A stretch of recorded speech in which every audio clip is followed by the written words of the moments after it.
Hello, it's Dean Jaggard of the Spirit of Speed here. We're going to have an interview this morning with Chris Ball. I've known Chris probably the best part of 30 odd years. He's been in the Rolls-Royce and Bentley world for the best part of 50 years.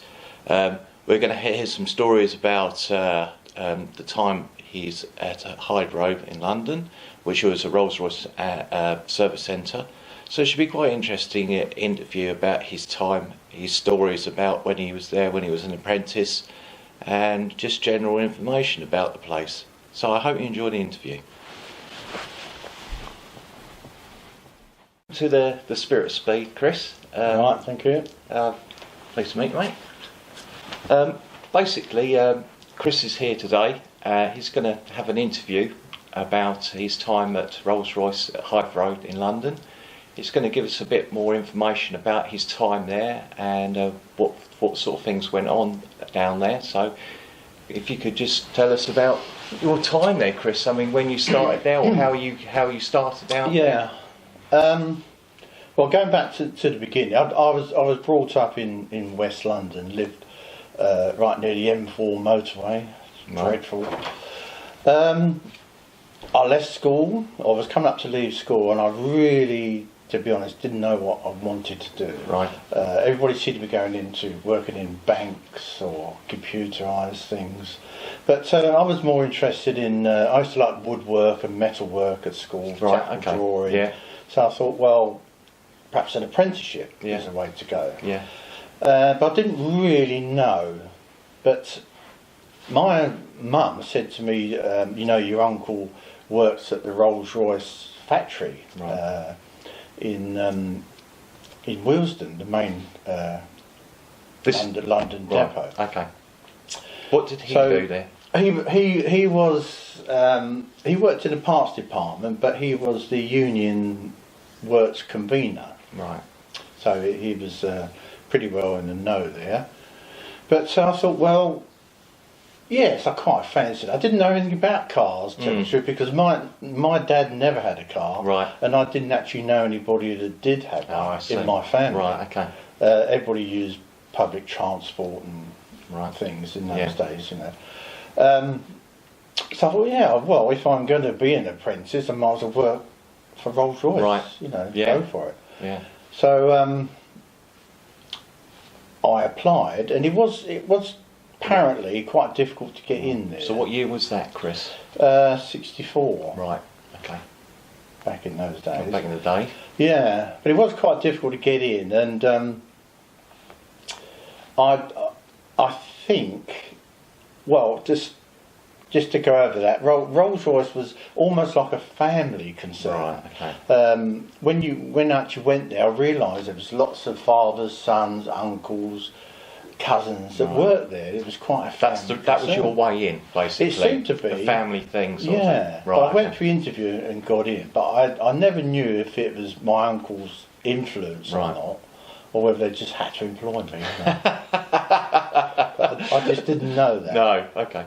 But anyway, I went there. Right, okay. So, basically, tell us a bit about the place. I mean, about what the people were like there, and what when you started your apprenticeship, what did you have to do? What was your involvement there?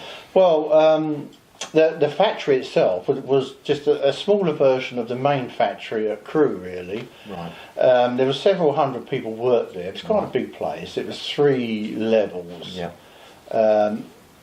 In L-shaped workshops, really, mostly mechanical service and repairs. Right. But there was different sections for there was unit sections, accident repair sections, electrical. Right. Lots of different sections. Right. And as an apprentice, what did you have to go through each of those sections? Yes, as an apprentice. And how long was you in each of those sections for, would you say? Well, you could be sort of 4 or 5 months or so. Not normally. Well, sometimes 6, I suppose. But you were shifting around quite a lot. Right. Just to say that the apprentices in those days, there was about 50 or 60 apprentices there, so it's quite a lot. Okay. And the apprentices wore white overalls, believe it or not. Right. And the fitters wore blue. Right, that's So how you can distinguished. imagine the state that we were in. God, blimey, especially doing some breaks. So, but we were sent around each department. Got a lot of experience actually, and How did the fitters treat you? Because you were saying about how they treated you. yeah. Well, see, Rolls-Royce, you have to think of Rolls-Royce as it was in those days. It very very conservative, very staid, and Right. Everybody that worked there was very aware of Rolls-Royce. Lots of stories, lots of legends, lots of well, we don't do that, we do this. Yeah. It was even if you looked at the receptionists were almost as posh as the owners. Okay. They all, they thought that they owned the cars. Right. Okay. On the main gates we had these what are called commissionaires, all ex-army, Right. and they were in the corps commissionaires, so they had uniforms on and peaked hats. Oh, brilliant! At the gates. It was very, very just. Oh, blimey! So. Very Okay. just so. And what cars were out at the time then? What was you Well, sort of working when on? I first went there, it was the S3 was the latest car, and it was just about to bring the Shadow.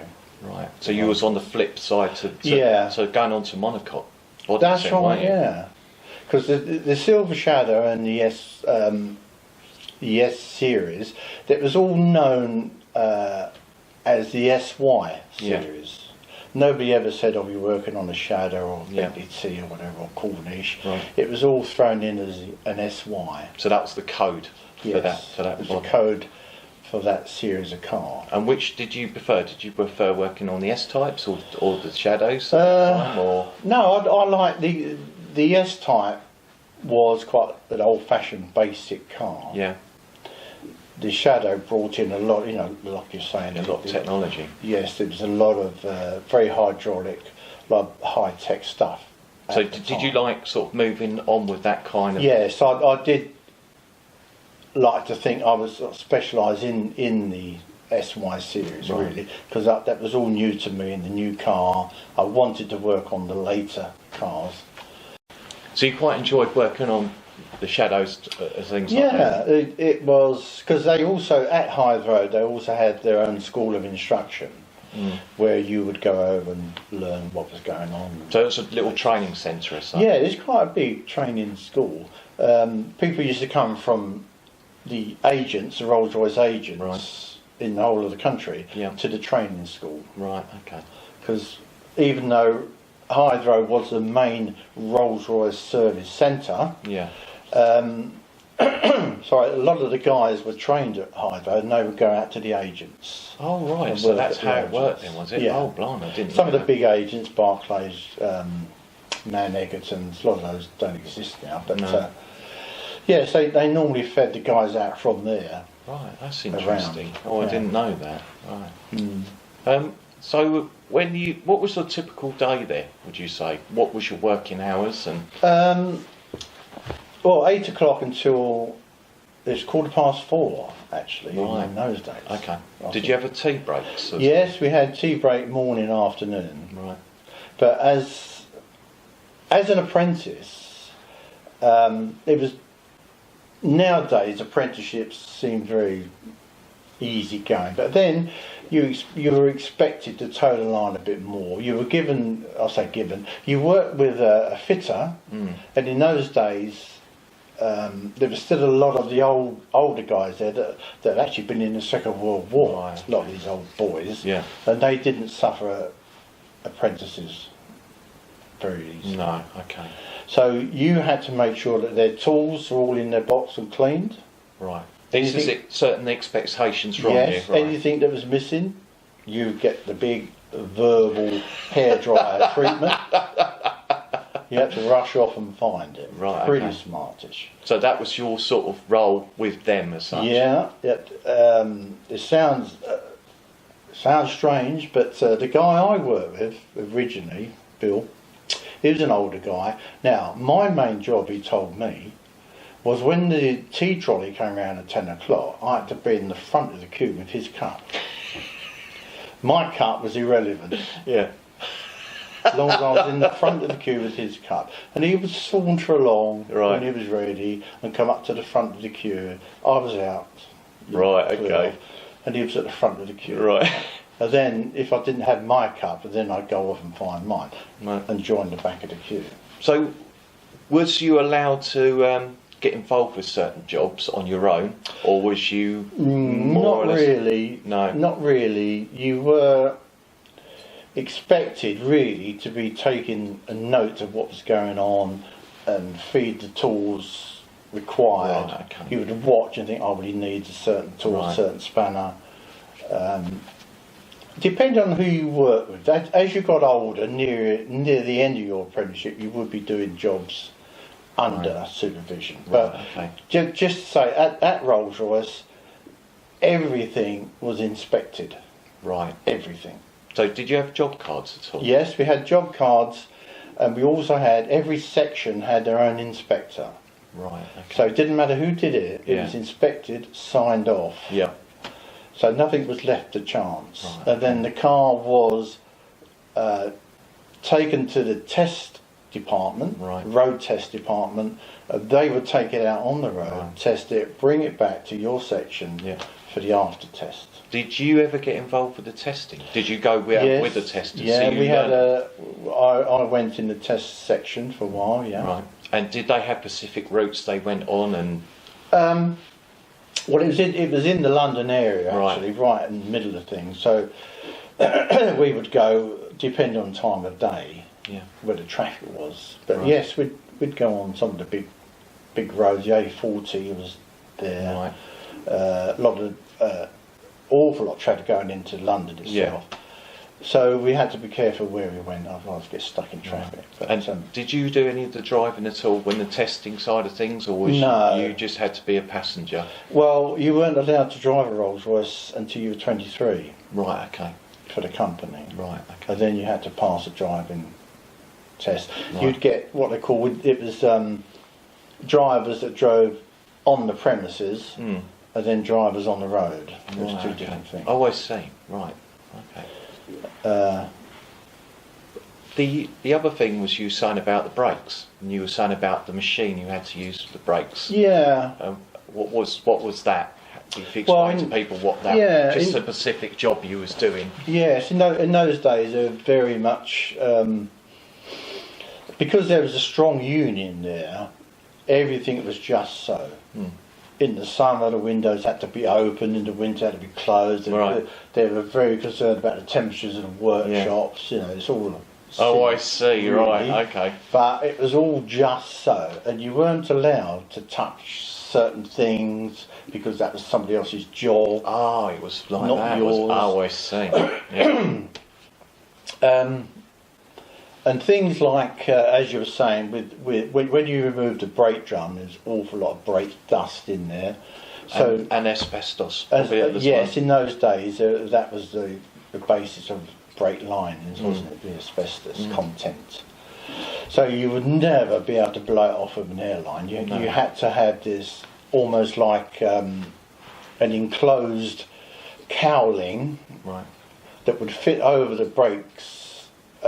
And then you would switch it on like a Hoover and it would suck the dust off. But you never ever use an airline to blow it. You'd be in severe trouble. So is it, obviously being there, how many years did you work there for, Chris, would you say? Well, I did my apprenticeship and then I left there in 71 or 2, I think it was. Right. And is there any funny stories you could say about, or circumstances that happened there that you thought would be amusing for people watching? There were lots of funny things happened there. It was, as I said, it was very, very just so there. I did eventually go into what we call the outside section, which I wanted to be in because that's where I thought all the best fitters were, and they went out. I was based in this country, going out to, I say breakdowns, but as you know, Rolls-Royce cars never broke down. They failed to proceed. Yes. sometimes. Yeah. That's the diplomatic way of saying Yes, it. that's right. So I was in that section. Yeah. Which we had a great time. There's lots of stories with that, but on a day-to-day thing, when you were an apprentice, you would get all the usual, go to the tool store and ask for a long wait. Right. Okay. When you're very young and naive, you do these, and you get sent to get your bucket of steam. Oh right, okay. Which you're quite naive, and so you go with the flow. Yeah. But they were great. I had a great time looking back. Right. Okay. Nobody ever seemed to get the sack from Rolls-Royce. That was the thing you said about that to me before. Yeah. There were some terrible things happened, but nobody ever got the sack. Right. Okay. And during towards your end of your career there, you stepped into the time when the company went into its receivership. So if you could tell us a little bit about that's quite interesting. Yes, that was in. We were just working as normal. I think What year was that? 71. 71, right? And the first thing we knew was it was a big factory, it's a big place, and the first thing we knew was they were winding down all these fire doors, closing off the individual sections. So I thought, well, perhaps there's a fire drill going on. Had you not heard any rumours? Didn't hear anything. No rumours or anything? No, okay. Nothing. And so we were shut off. All the sections were shut off. Right. Couldn't do anything. Yeah. And then we found out that apparently Rolls-Royce had gone broke and was in the hands of receivership. Blimey. Which was quite a shock to everybody, because everybody was thinking, right, okay. what's going to happen to us? Yeah. And we were told that there was nothing allowed in the company, nothing allowed out. Right, okay. We could go, but we couldn't take our tools with us. Right. Which you can imagine caused... Because they were owned by the fitters, the yes, tools. they all had their own massive toolboxes. Okay. That they weren't allowed to, because apparently the receivership, when it goes into receivership, they own all of that. Blimey. Everything is an asset to the firm. Right. But so there was going to be a riot by the end of the day. Yeah. But and when was that? What month would you say that? I can't remember the can't month remember, now. Actually, no, I can't remember that now. Okay. I have got a letter that they sent us. Yeah. A bit of a hashed up letter that said oh dear, right dear. that they've gone to receivership, but they're going to just come in tomorrow and carry on as normal as if nothing had happened, because of receivership we're going to just carry on as it was. So we got over that, really. There's lots of rumours flying around, but in the workshop we just carried on as normal. Okay. And so what happened after that? Who bought the company after that? I think Vickers had it for a while, then it was all sold off again and went to B&W. Yep. Bought Rolls-Royce and Volkswagen. But back in the day it was Vickers originally bought it and then got them out of financial trouble. Yeah, but it didn't last long, I think. It was a shame, really. Then it all changed. The whole world seemed to change, and it wasn't the same. No. It wasn't the old Rolls-Royce that I knew. Yeah. Changed. Right. Okay. It just became, in my opinion, a badging exercise. Yeah. Oh, I see. Well, thank you for your interview, Chris. I really appreciate you telling people about your time there. I didn't go much on it was a good time. We had a good laugh, but very serious in what we did. Yeah. But there are lots of funny things that maybe we could talk about another time. Well, thank you, Chris. All right.